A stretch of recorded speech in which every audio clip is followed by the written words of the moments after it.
Alors, on en arrive à la dernière intervention de cette riche matinée. Je vous propose maintenant de partager la vision et l'expérience d'une femme d'exception. Elle vient d'être distinguée, Martin Guesproult le disait tout à l'heure, parmi ses pairs, de recevoir le Grand Prix de l'urbanisme 2013. C'est d'ailleurs la première fois qu'une femme recevait ce Grand Prix. C'est bien, il y a un début à tout. Paola Vigano est architecte urbaniste. Elle vient de Milan, où elle a confondé avec Bernardo Secchi l'agence Studio 09. Elle enseigne à Venise et a bien sûr une grande expérience internationale, États-Unis et dans toute l'Europe. Citons Anvers, Saint-Nazaire, Rouen, Genève et aussi le projet du Grand Paris. Vous avez peut-être aussi entendu parler de la ville poreuse. Maire de Montpellier, Hélène Mondroux, a consulté Paola Vigano pour lui demander d'imaginer Montpellier en l'an 2040 et je crois qu'elle a beaucoup insisté sur la nécessité de collaborer avec la population, de consulter ses habitants. Elle vient d'arriver pour nous, Madame Paola Vigano, pour nous exposer comment l'eau dessine la ville et le territoire. Merci. Merci. Donc, je pense que la matinée a été vraiment passionnante. Je suis très contente d'être ici. Je remercie l'Agence de l'eau pour cette invitation qui m'a beaucoup appris. Quand on dit que l'eau, c'est de l'écologie politique, je pense que c'est justement cette passion, cet engagement qui était si évident dans les interventions de ce matin. C'est peut-être aussi pour cette raison que la question est vraiment une question politique au sens large du terme. Donc depuis des années, nous travaillons sur l'eau comme point d'entrée pour réfléchir sur un nouveau projet de territoire et de ville. C'est-à-dire que cette écologie, cette rationalité écologique qui est liée à l'eau, comme à d'autres éléments, va bouleverser d'une façon radicale la façon de construire le projet de ville et de territoire. Nous sommes dans cette transition et donc je n'ai pas des recettes, je n'ai pas de solutions, mais je pense que c'est absolument crucial le moment que nous sommes en train de vivre. Donc, à travers quelques expériences, je ne vais pas parler effectivement ni de Montpellier 2040, où on a remis finalement toute cette structure d'eau, de cours d'eau, de rivières, un petit peu au centre du projet urbain à l'horizon 2040, ni même pas du long travail qu'on a fait sur la vallée de la Durance, où cette machine hydraulique d'irrigation productive, biologique est vraiment au cœur de notre réflexion, mais je prendrai 4 exemples. On peut continuer. Le premier, c'est l'idée d'une ville d'eau, la Waterstad d'Anvers, située tout près du grand delta européen. On continue. La ville poreuse, donc le cas du Grand Paris, mais je m'arrête juste sur une question que je trouve assez fondamentale, la question du risque hydraulique.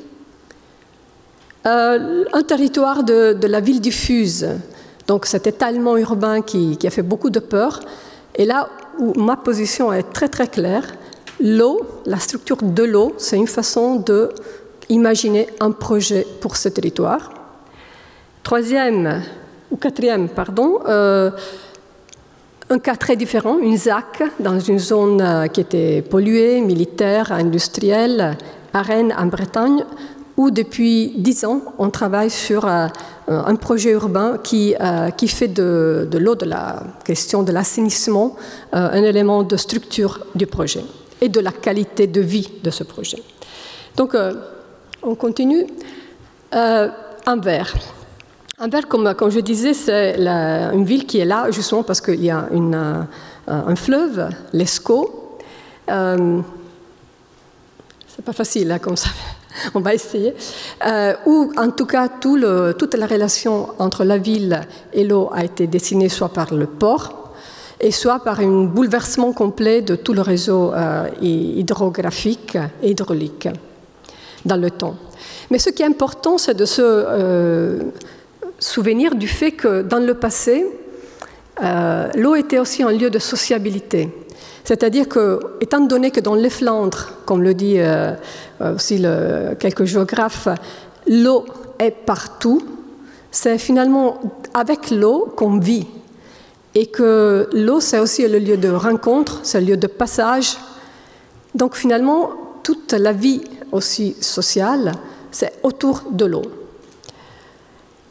Donc l'eau est vraiment partout, c'est-à-dire qu'aussi le risque, le fait qu'il y a des lieux où l'eau va paraître périodiquement, ça nous dit que finalement cette question est encore absolument importante aujourd'hui. Et l'idée finalement qu'à partir de l'espace donné à l'eau, on puisse penser à nouveau la structure spatiale de la ville. Donc ce schéma qui est une sorte de scénario, mais qui finalement est devenu aussi un élément de structure du plan que nous avons imaginé pour cette ville, dit qu'à partir de l'espace dédié à l'eau, on imagine une structure de 5 grands parcs urbains et territoriaux qui se connectent tous à l'ESCO, donc qui est une façon aussi de établir une relation avec l'ESCO aujourd'hui que le port est parti plus au nord vers l'Hollande.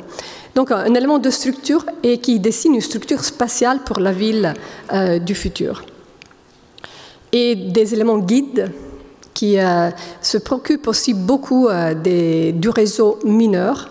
Le réseau mineur joue un rôle essentiel, comme vous le savez, et surtout si on considère la question de risque et de biodiversité, c'est vraiment là l'armature diffuse qui nous intéresse, qui nous préoccupe beaucoup. Donc une série d'éléments guides à propos de ce réseau mineur.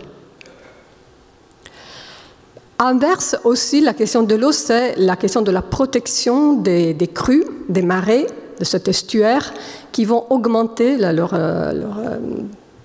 hauteur dans le futur.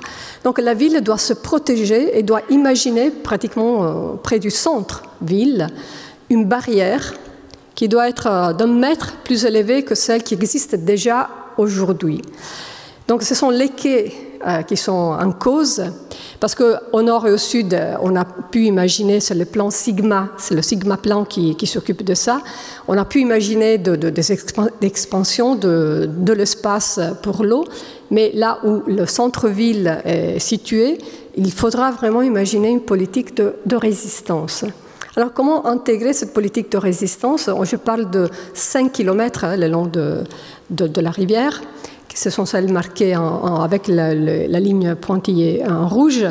Et donc, une occasion d'un concours. Ici, on va un petit peu aller assez rapidement sur les transformations du port, qui était dans le centre-ville dans les siècles passés.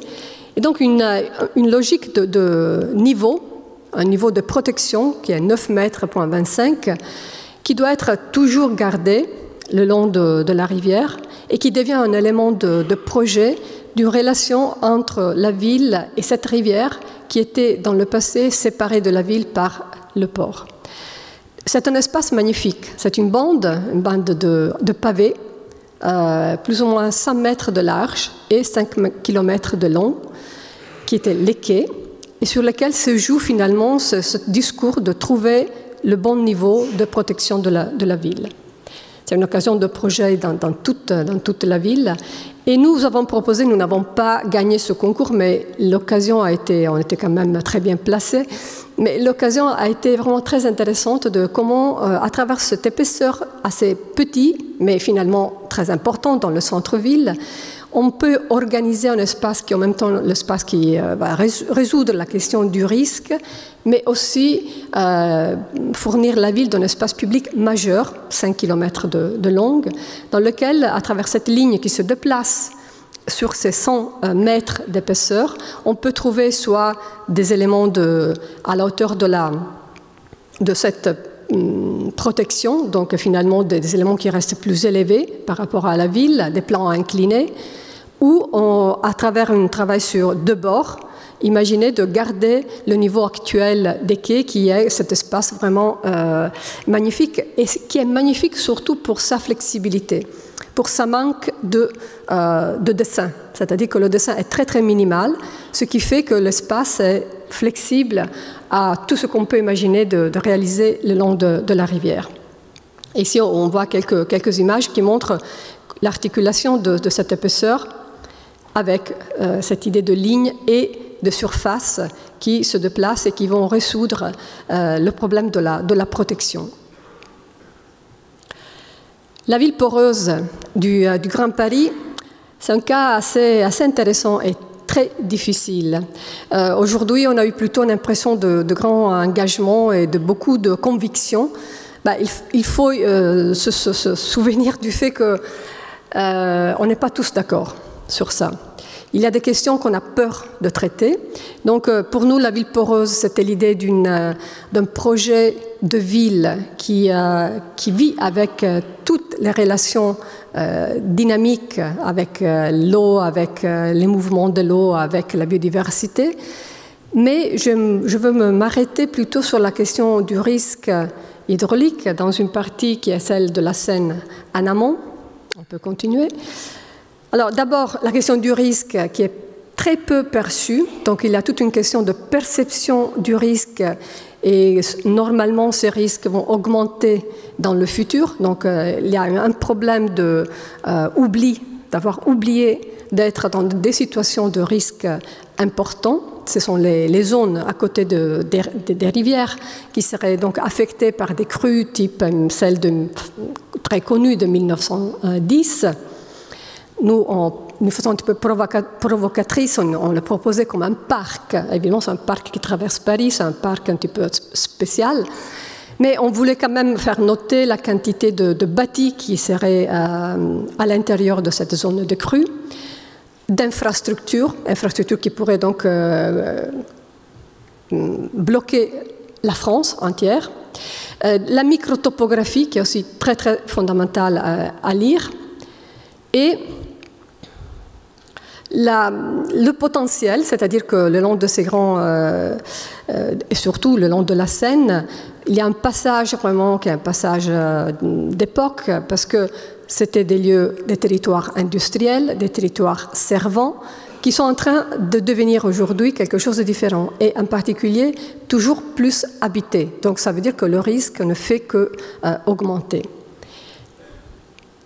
Donc, dans l'occasion qu'on a eue de travail avec l'EPA-ORSA, donc la Seine-Amont, on est parti donc de la forme de ce territoire. Donc, ce qui est important, que cette réflexion sur l'eau, c'est une réflexion sur comment le territoire a été dessiné par l'eau. C'est l'érosion de ces vallées qui laissent des coteaux plus ou moins raides. Donc déjà là, quelque chose qui concerne vraiment la compréhension d'une dimension territoriale à l'intérieur de la métropole. Alors, cette partie du territoire, on peut avancer rapidement, ce sont des scénarios de crise de crues qui n'ont pas évidemment été élaborés par nous, mais qui montrent que la question là, c'est que l'eau pourrait persister pendant pas quelques heures, pas quelques jours, mais pendant des semaines. Donc la question, c'est comment on peut travailler dans un territoire qui est soumis à un risque de ce type. Est-ce que les logiques traditionnelles, disons des outils réglementaires qu'on a à disposition aujourd'hui sont suffisants? Non, ça c'est clair.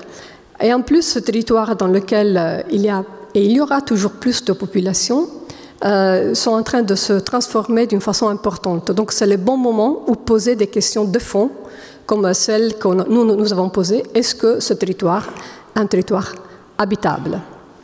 Il est habité, ça c'est vrai, mais est-ce qu'il est habitable? Et qu'est-ce que ça veut dire être habitable?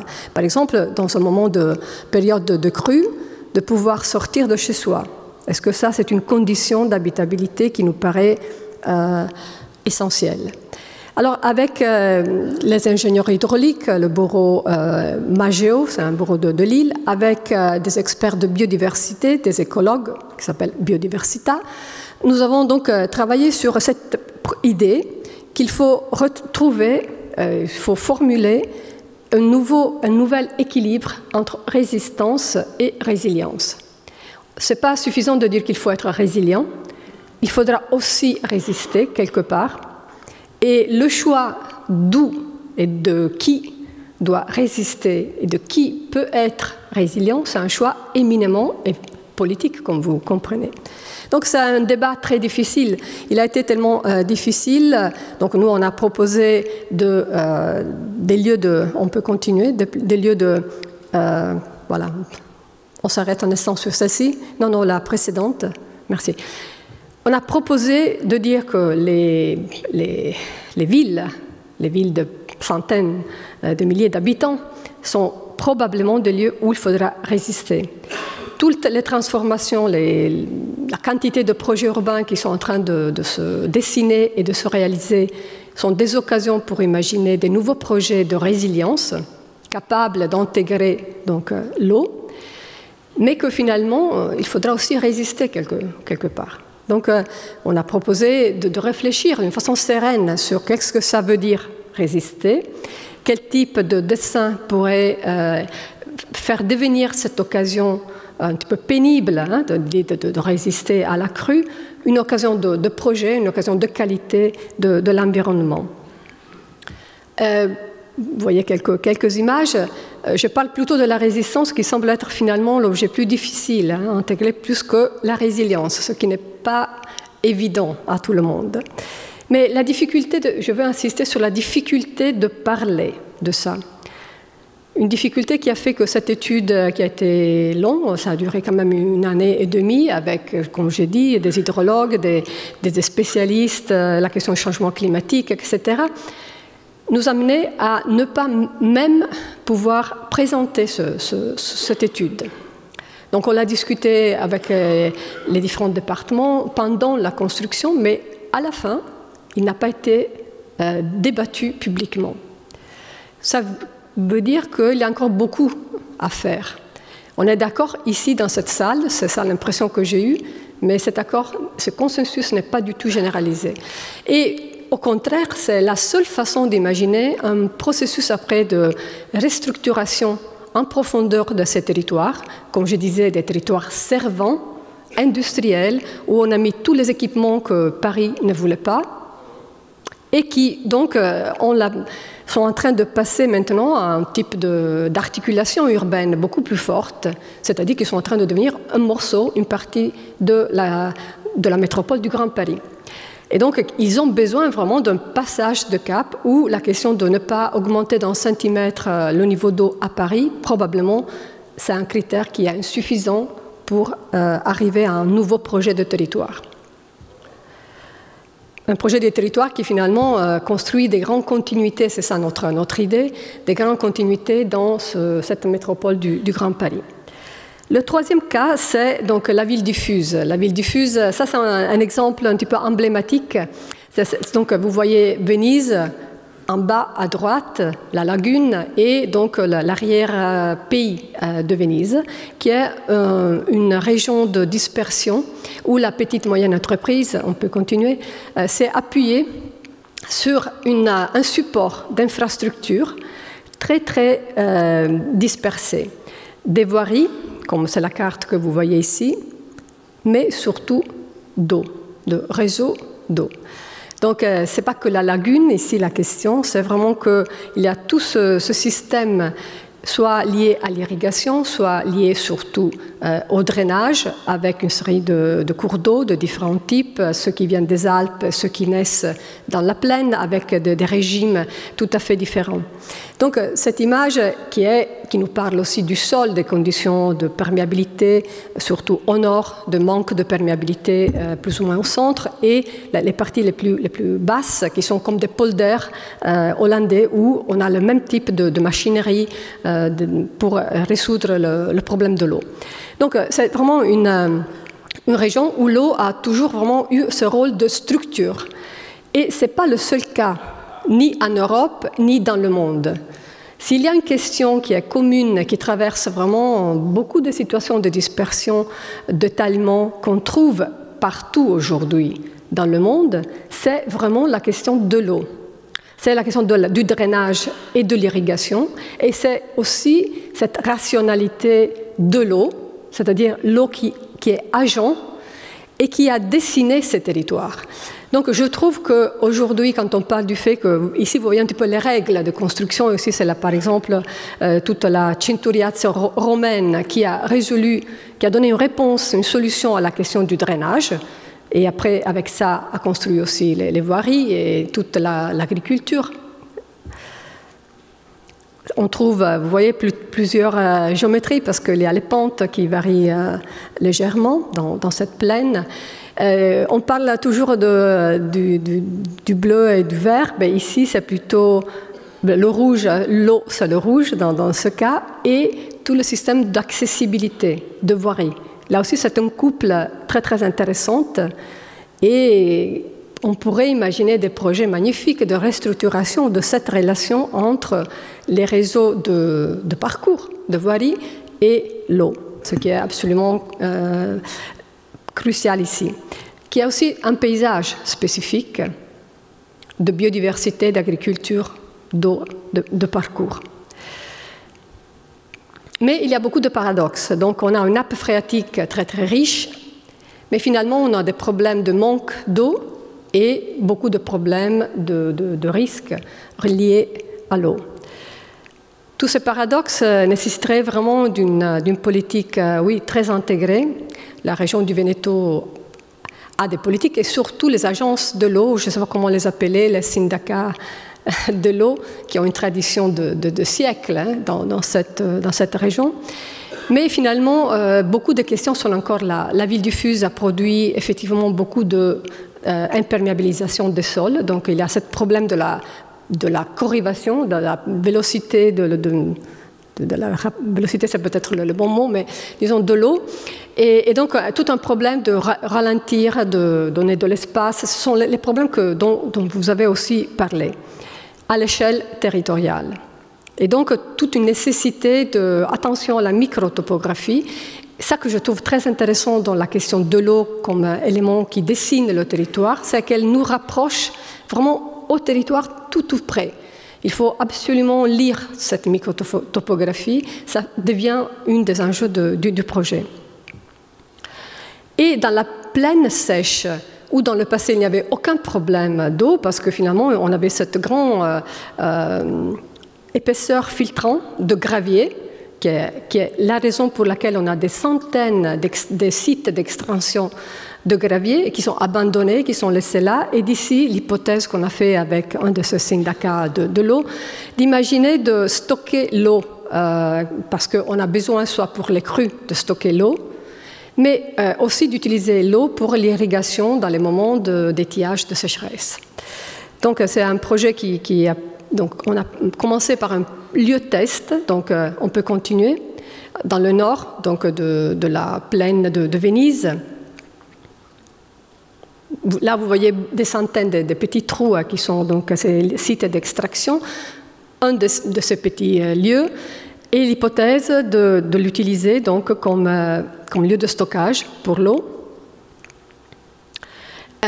Étant donné qu'on veut le connecter à la rivière, on a étudié tout le système de petits canaux, fossés qui irriguent toute cette plaine sèche, qui sans irrigation ne serait pas un lieu de production. Un fameux vin italien est produit en tout cas ici, qui est le Prosecco. On continue. Ce qui est intéressant entre ces deux images, c'est le passage. L'image précédente, c'était le réseau à la fin du XVIIIe siècle. Celui-ci, c'est le réseau dans les années 40-50, après donc, cette modification qui a éliminé une certaine connectivité du réseau en fonction de ce système en arbre. C'est une simplification qui va aussi augmenter aujourd'hui au moment où on met effectivement dans les tuyaux tout l'eau qui sert à l'irrigation, ce qui est une économie d'eau, mais du point de vue de la biodiversité, des relations, des échanges entre les systèmes, c'est plutôt l'appauvrissement de la richesse biologique du territoire. C'est une question pas du tout facile, un autre point dur que je souligne et pour lequel je n'ai pas encore vraiment entendu des stratégies, sinon celle d'imaginer de séparer, de laisser un petit peu d'eau en surface et de mettre le reste dans un tuyau.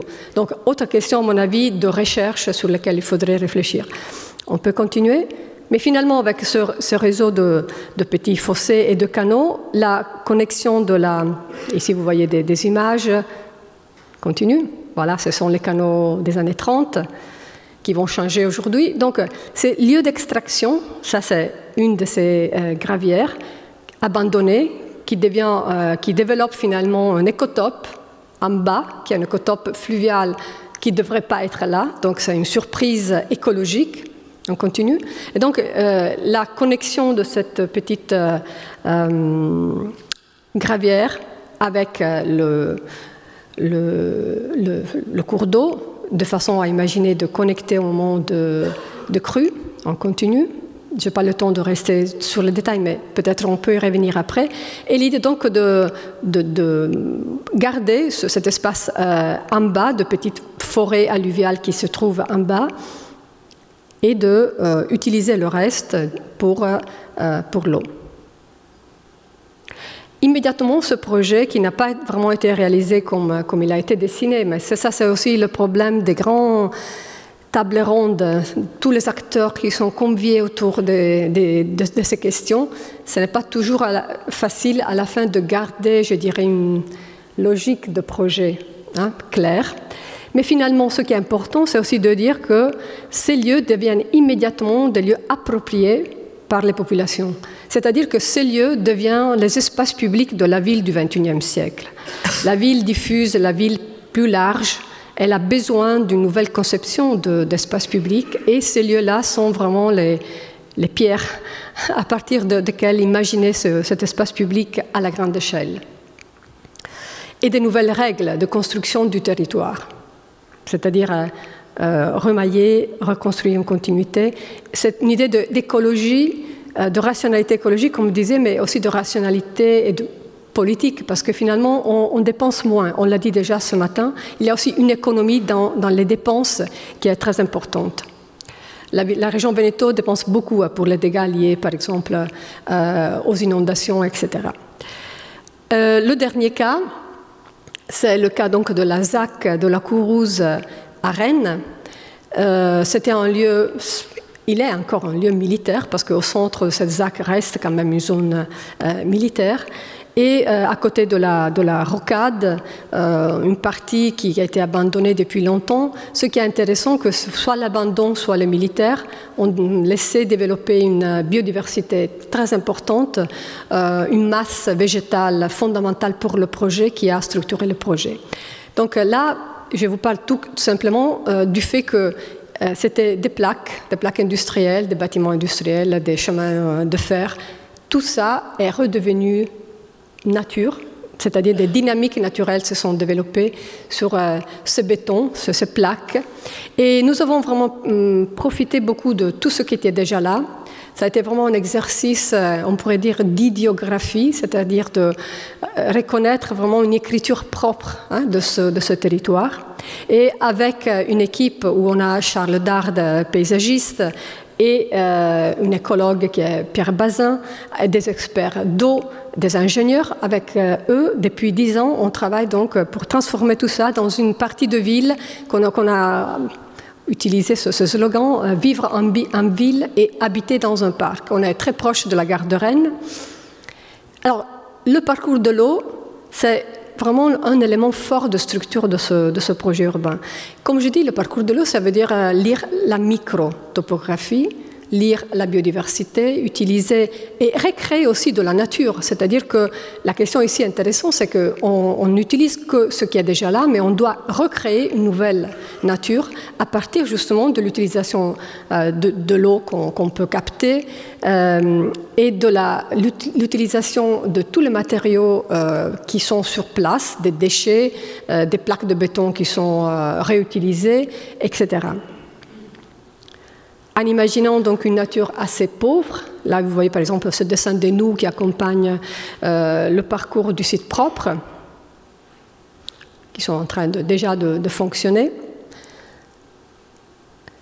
dans les différents moments. C'est évidemment le projet des espaces publics, un projet des espaces publics qui structure le projet urbain, qui profite de ces lieux magnifiques, ou qui vraiment, c'est ce parcours qui suit le chemin de l'eau, qui arrive dans un point plus bas où c'est très facile aussi d'organiser une petite retenue, c'est-à-dire de garder là un petit peu d'eau. On arrive là à la partie vers la rocade où c'est une zone tertiaire qui s'est développée. Cette zone tertiaire, ça a été l'occasion pour réfléchir sur la mixité, c'est-à-dire est-ce qu'on peut encore imaginer une zone tertiaire qui n'est pas habitée? La réponse, c'est évidemment non. Donc, comment on dessine une zone tertiaire pour qu'elle soit aussi un lieu habitable?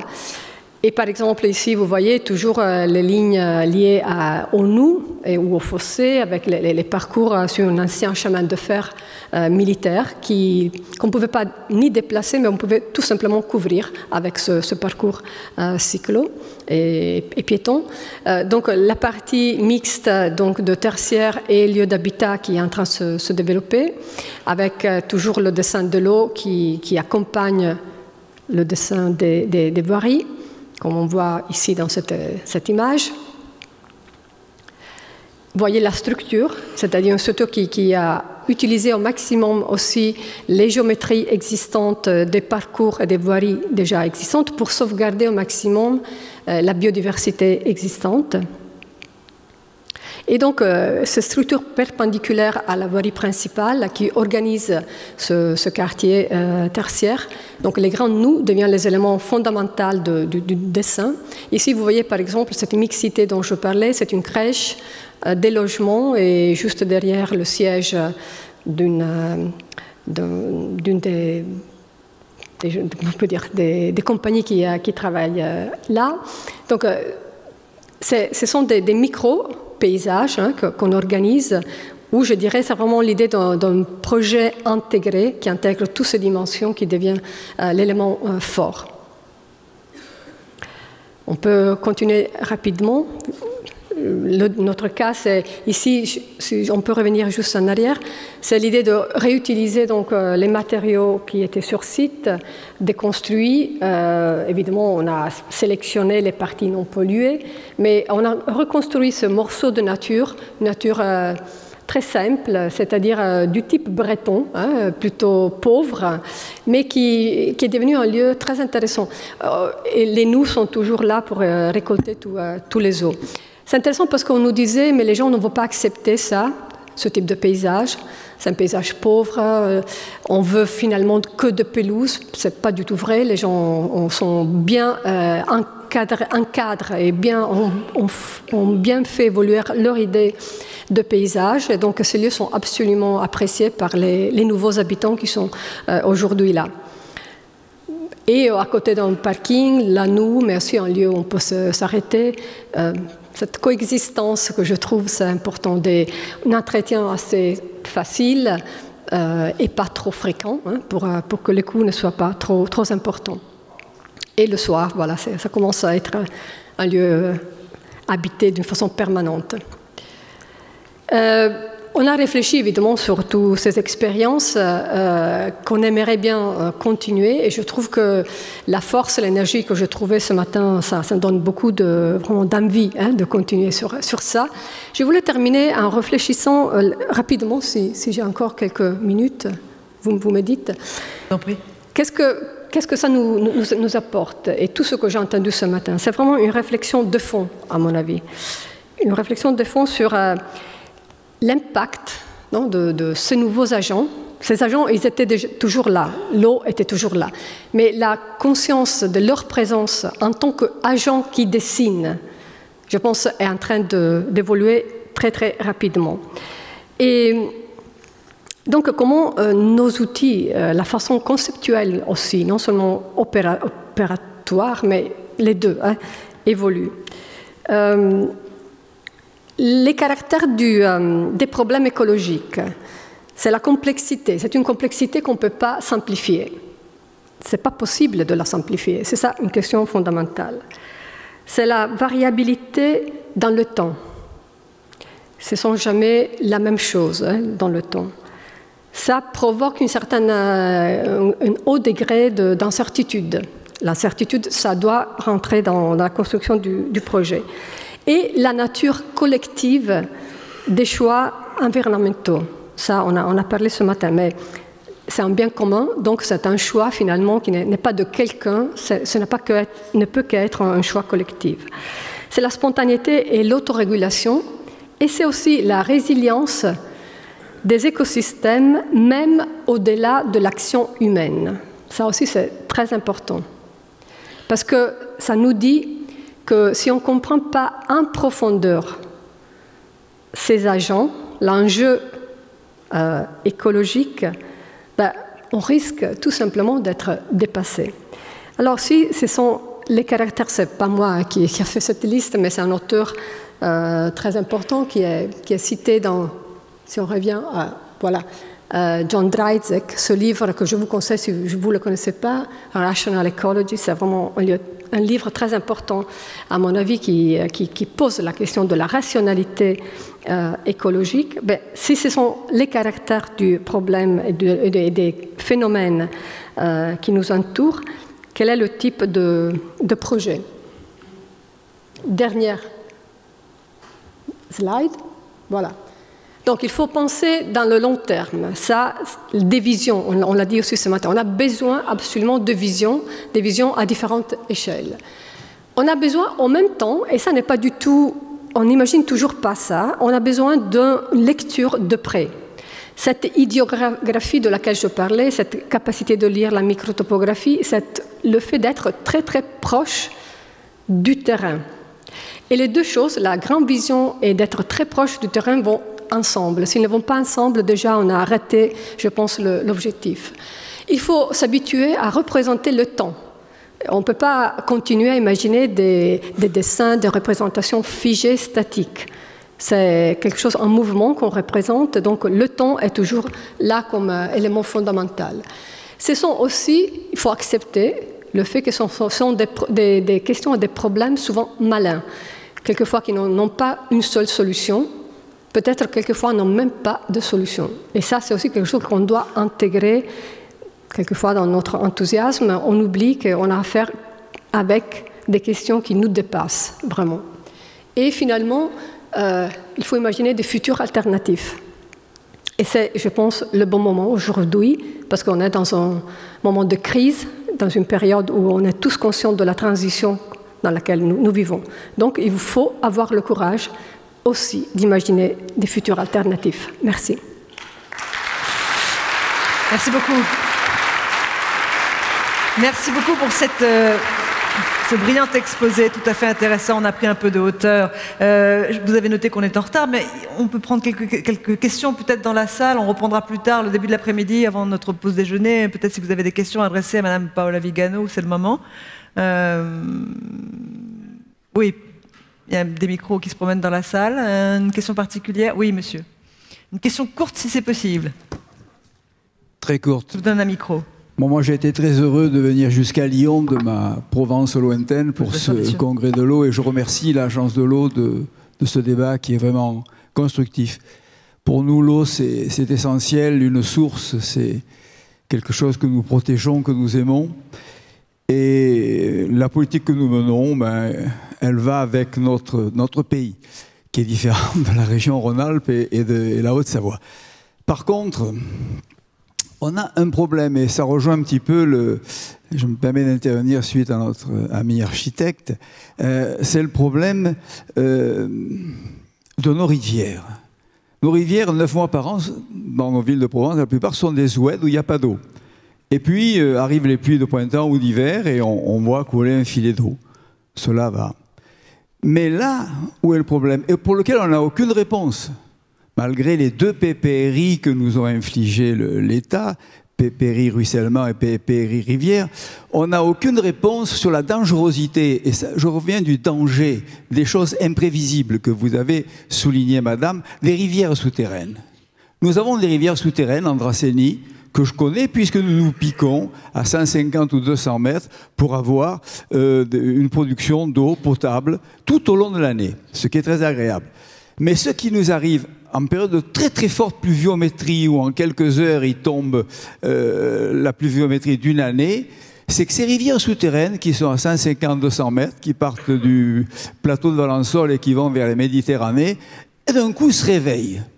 Elles refont surface et rejoignent leur lit. ancien du temps où la Terre s'est formée, et d'un coup, soudainement, quand le siphon est amorcé, c'est quelque chose d'effroyable que j'ai connu et que j'ai vécu, on voit une vague de 2 mètres d'eau qui anéantit tout sur son passage, les maisons, les ponts, les routes, et où les corps sapeurs-pompiers qui viennent nous porter secours se déplacent en canot pneumatique. Voilà. Donc, comment faire face à cet imprévisible siphonnage des rivières souterraines qui viennent vraiment tout anéantir et qui posent bien évidemment, et vous avez très bien parlé des problèmes d'urbanisme, qui sont en liaison aux problèmes de l'eau avec nos problèmes d'urbanisme. Je crois qu'on avait compris le sens de votre question. Pardonnez-moi de l'interrompre. Je vous en prie. On va essayer de faire tourner rapidement la parole. Pour nous, c'est vital, parce qu'il y a eu 25 morts dans cette histoire, madame. C'est tout. Non, mais je comprends bien, tout à fait. Je respecte tout à fait vos propos. Ne vous inquiétez pas, mais on va essayer de faire tourner la parole le plus vite possible. Madame Vigano, est-ce que vous avez une réponse à cette question problématique? Non, je pense que tout simplement que peut-être l'adjectif imprévisible n'est pas correct. C'est-à-dire que vous avez dit que finalement on revoit l'eau là où l'eau a été quelque temps. Et donc finalement ce n'est pas imprévisible du tout. C'est tout simplement qu'on a perdu la mémoire. C'est ça que je disais avant, hein, qu'on a plus la perception de certaines choses, on a perdu la mémoire. On a perdu même la mémoire des mots de l'eau. Même aujourd'hui, en vous écoutant, je pensais qu'il avait quand même tout ce vocabulaire de l'eau qui est magnifique. À Venise, il y a tout un vocabulaire lié à toutes les situations d'eau. C'est presque de la biodiversité du langage, c'est-à-dire qu'on a perdu la capacité de comprendre qu'est-ce que ça veut dire. Parce que dans le passé, chacun, par exemple, aménageait un petit bout de fossé. Et aujourd'hui, on attend, par exemple, qu'il vienne, c'est pas la région plutôt que la commune à faire le nettoyage. Alors, je pense que la question de l'eau est vraiment une question difficile, je le dis. C'est une question difficile. C'est une question qui rentre vraiment dans notre culture, dans nos styles de vie. Donc, j'admire beaucoup l'espoir, l'énergie qui vient de ce type d'occasion. Et c'est bien parce qu'on a justement besoin de ça pour traverser les difficultés qui nous attendent. Une autre question, merci. Une autre question. Oui, ici, tout en haut. Bonjour. Oui, bonjour. Claude Oliste, directeur de l'Agence régionale pour l'environnement de Provence-Alpes-Côte d'Azur. Donc on a quand même des réponses, y compris dans notre région, sur les inondations, y compris sur des rivières torrentielles comme la Nartubie. Mais ce qui m'intéressait dans votre intervention, c'était de dire que les politiques et les choix écologiques doivent être de nature collective. Et en même temps, vous disiez que dans certains de vos projets, vous n'avez pas pu présenter vos projets au public et qu'il fallait par contre rechercher un consensus. Et je voulais savoir comment, en termes de préparation de vos projets, vous associez la population et comment vous prenez en compte la culture locale de la communauté qui vit sur ce territoire-là. Tout à fait intéressant. Oui, non, je pense que ça dépend un petit peu aussi des différents contextes et situations dans lesquelles on a pu travailler. La culture des habitants est pour nous quelque chose de très essentiel. Aussi, quelquefois, il faut se transformer nous-mêmes en habitants. C'est une première façon de comprendre les habitants, c'est d'habiter dans les lieux qu'on étudie, par exemple. Et c'est une chose qu'on essaye le plus possible de faire. Par exemple, à Montpellier, vous avez procédé... À Montpellier, par exemple, toute notre équipe est restée là pendant une année. On a fait la même chose dans le Grand Paris. À Anvers, on a monté une petite agence, on est resté là finalement 6 ans. Donc, c'est fondamental. Pour comprendre, il faut faire expérience. Et donc, premier degré.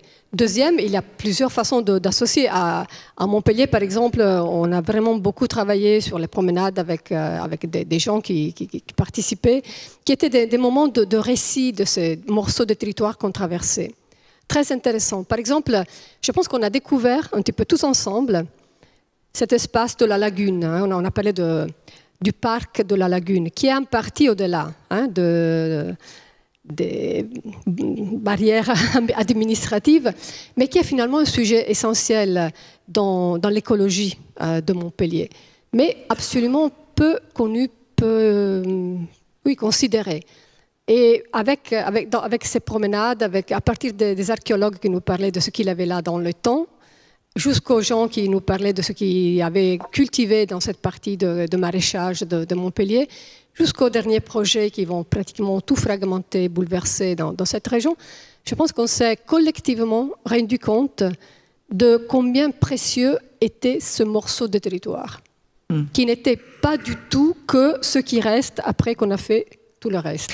Et surtout, du point de vue de l'eau, c'est cette partie de zone humide qui arrive à la lagune, de maraîchage, comme je disais, donc aussi d'agriculture, de prairies. C'est un lieu incroyable de richesse qui est normalement considéré juste une zone entre une infrastructure et une autre infrastructure. Et alors cette idée de consensus qui est déposée dans la question, est-ce que ça dénature quelquefois vos projets? Est-ce qu'en amont, vous vous dites « Ah oui, mais non, pour obtenir justement ce consensus, on sait très bien qu'on ne peut pas aller là, on ne peut pas aller là ». Les concessions, elles sont faites à quel moment? Les concessions. Oui.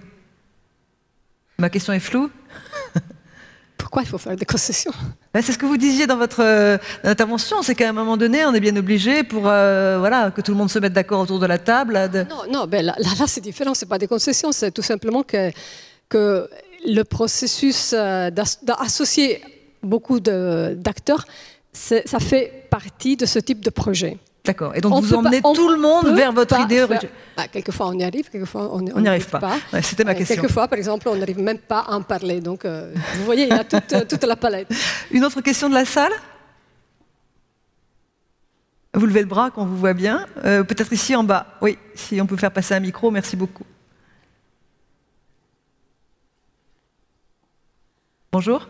Bonjour, environnement local, Anne Lévy-Thibert. Oui, Madame Vigano, vous nous dites que sur le projet Orly-Rungis Seine-Amont, votre proposition n'a même pas été présentée finalement.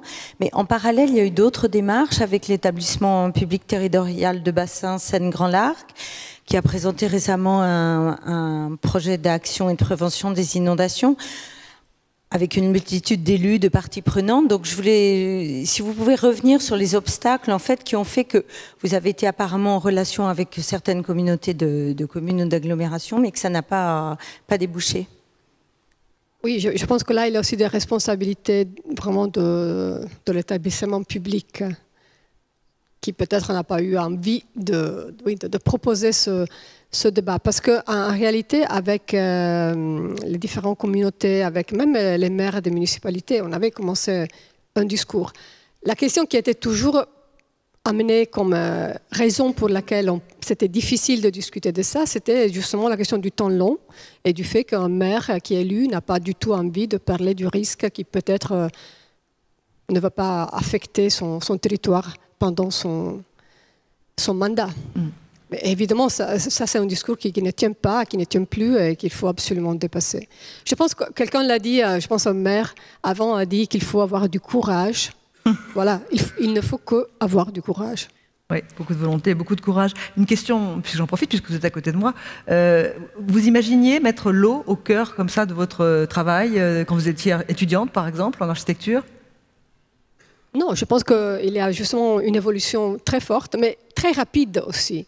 C'est-à-dire que, par exemple, quand on a proposé de réfléchir à cette ville poreuse et regardant Paris à travers l'eau, tout le monde vraiment était assez surpris parce que finalement, ça ne paraissait pas être l'élément fondamental, bien que la Seine, c'est universellement reconnu comme un élément majeur.